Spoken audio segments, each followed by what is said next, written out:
Hello, everyone. This is Mary Gist. I was not planning to record again so soon, but unfortunately, recent events have required my attention.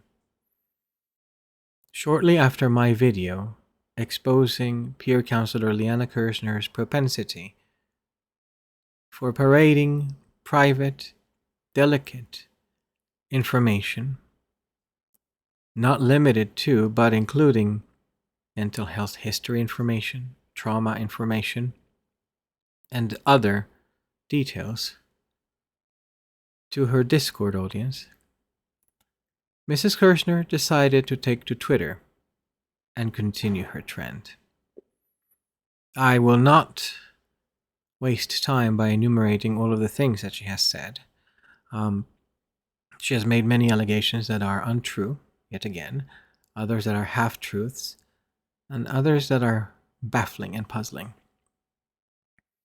and others that are clearly an attempt to distract from the actions she has taken by yet again trying to assassinate my husband's character, in her claims that I apparently shared hours of recordings of him screaming to her, being particularly interesting because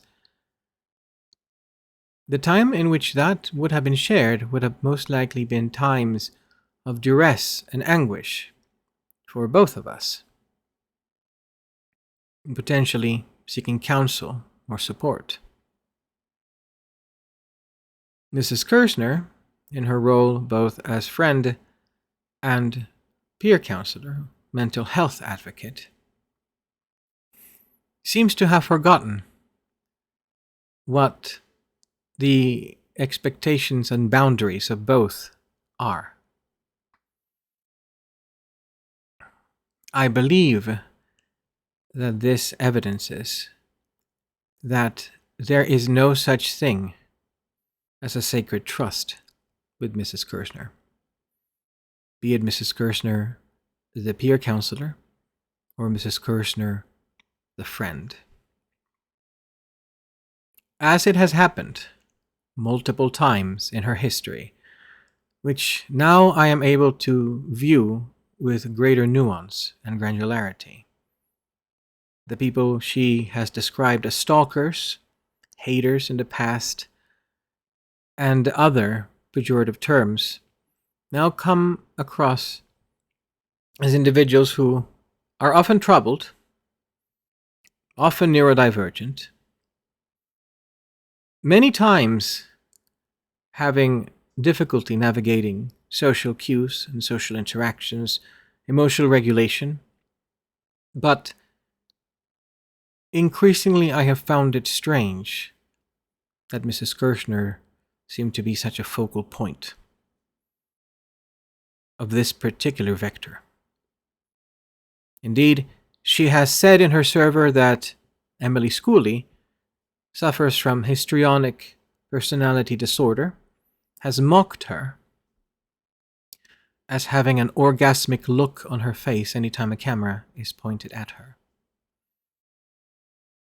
Likewise, she has described other people in such ways. And so, I can only come to the conclusion that, while in many cases, the individuals in question did act in ways that were not appropriate, that may have also overstepped boundaries, Mrs. Kerzner's actions also are far from blame. And in fact, the vindictive way with which she reaches for the private and the personal to be wielded as a weapon against people instead of addressing their arguments and actual grievances with her demonstrates a few things. First and foremost, that she's not someone who can ever be trusted. Not with personal recollections, not with secrets, personal vulnerabilities, and anything of that sort. Nor can she be trusted with mental health history and mental health details. Because anything that is said to her in kindness, friendship, and vulnerability will then subsequently return as a dagger once she has decided that the person in question is a bad person or the worst person in the world, which is something that seems to happen with alarming frequency. I do not think Mrs. Kerzner is qualified to be a peer counselor. I think she is very well qualified to be a life coach. Her organizational skills are excellent. But her volatility and instability and the troubled history of seemingly constantly unbalancing individuals who are already precarious and then trailing them after her like a treasured collection of stalkers may indicate a deeper pathology. I'm not a therapist, but as someone who has been married to a person with borderline personality disorder for 20 years, I can recognize some signs. I cannot diagnose Mrs. Kerzner,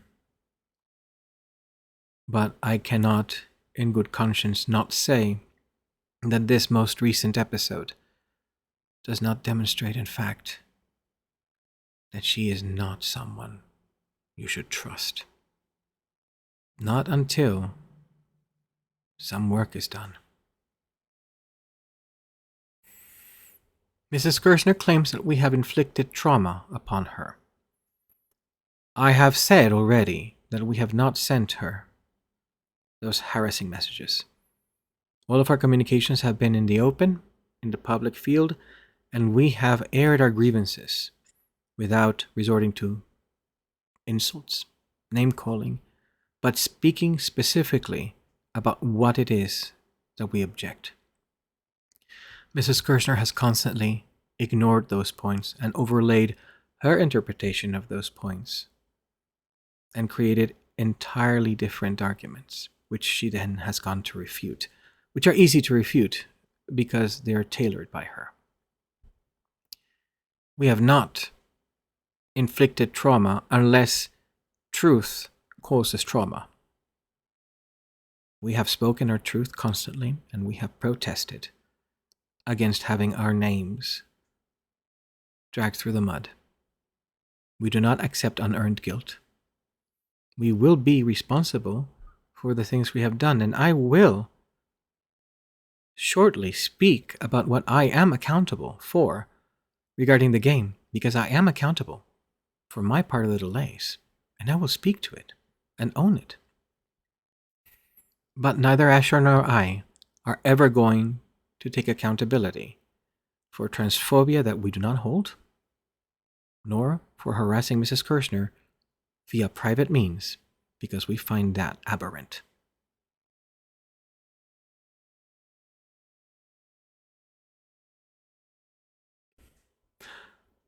Mrs. Kerzner has, in fact, inflicted great emotional and psychological trauma upon my husband, as she has named him in all but name, but through insinuation and signs and allusions across an innumerable amount of our episodes on YouTube, and the radio show, which has up to a listening number of 3 million people. And I have a document of about 40 pages detailing each episode of both, each link, each timestamp. Mrs. Kerzner communicates in signifiers, very craftily made, so that she doesn't need to name names, but that her audience, especially those who are closer to her, will know exactly of whom she's talking. The effect of hearing himself discussed and torn to shreds in the public eye for up to 3 million people has taken a constant toll on my husband, whom Mrs. Kerzner has now fully demonized because his borderline personality disorder symptoms.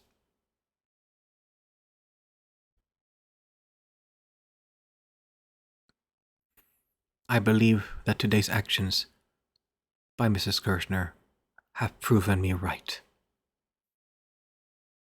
I advise Mrs. Kerzner to make deep examination of herself, because if you believe that you're incapable of cruelty, deliberate cruelty, then you will always have a blind spot in your personality where you will deny any evidence that that has happened. We are all capable of deliberate cruelty. And those who lie to themselves about that capability are the ones who are at the greatest risk of hurting others. You have hurt a lot of people, Liana. And I understand. You're hurt too. I don't wish to see you suffer.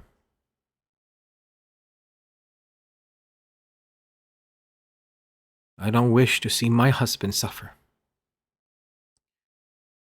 But you have to realize, when will you realize that your lies affect the lives of others? All of this has been for the sake of your image. You have erased individuals and their story, turned them into caricatures that could bolster up your narrative so that you could reaffirm the perfection you say you don't believe in. I never saw you as perfect. I thought you were fine as imperfect. I loved you as a friend as imperfect.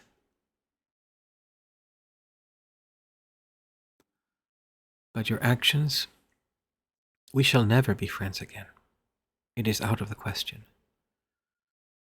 The level of cruelty and monstrosity, reaching out to hurt a weak individual by your social stance, is punching down. You are punching down. You, with your media lawyer and your higher socioeconomic level and your larger audience and a hive of Discord followers who will constantly back you up and believe whatever you say. I have cultivated none of that because I don't believe in hives.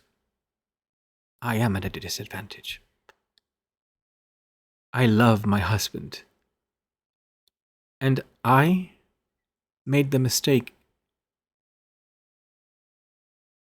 of seeing him as you do, of erasing his narrative. And it wasn't until I stopped talking to you that I realized what I was doing. And I thank my friend Keo for helping me realize that. And you know something, Liana? When I actually started listening to what Asher was saying, the yelling stopped. His suffering stopped. He started feeling seen, even if he still felt unseen by the rest of the world. I saw you once.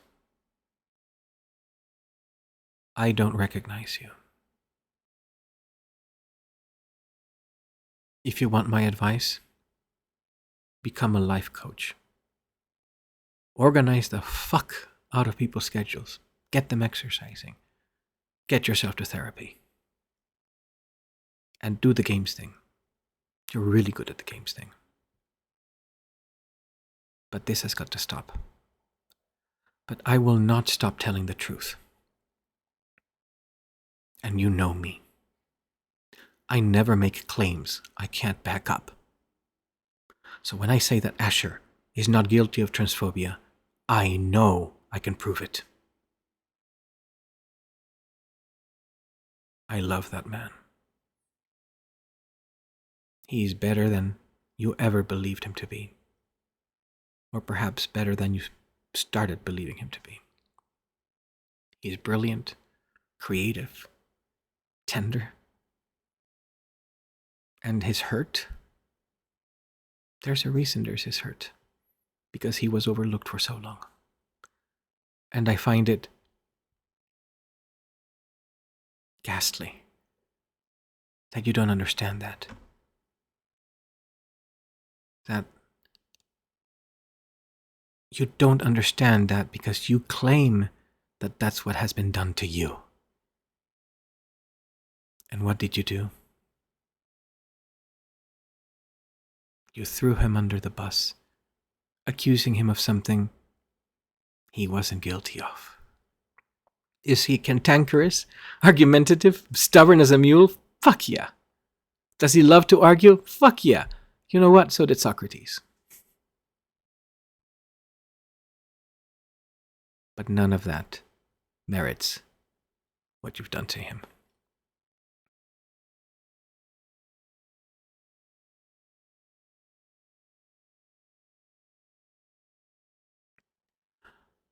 I will continue speaking the truth with backed up evidence. I want you to understand that everybody can see what you're doing, and reaching for private and personal information is an attempt to assassinate character and to distract from the points being raised. Notice that I have not spoken about your marriage, even though, yet again, you keep trying to wound me and my Asher by trying to, what? Expose a vulnerable individual in pain? Bringing him out, parading him like an animal, a freak in the circus? That's monstrous. And I hope everybody can see that's what you're doing. I stand with the truth, Liana. None of this had to happen. And none of this needs to happen in this. But you need to recognize something that I don't think you have ever recognized in significant manner. That you have been wrong. This is not an argument about the Avengers.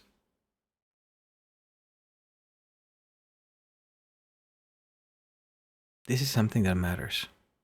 And you've been dead wrong. And I stand by what I have said. And I have stand by the evidence I have shown. And unlike you, I will not do what you've done. Because I don't need to distract from my points by being a muckraker like Ethan Ralph. Because my points can stand on their own. And you can call this defamation, but how? As I've said before, these are your own deeds, your own actions. If anyone is defaming themselves, it is you. Think about what you're doing, Liana, because I don't think you are. Take a breather. There won't be an update tomorrow, unless you force me to. So take time. Mary just out.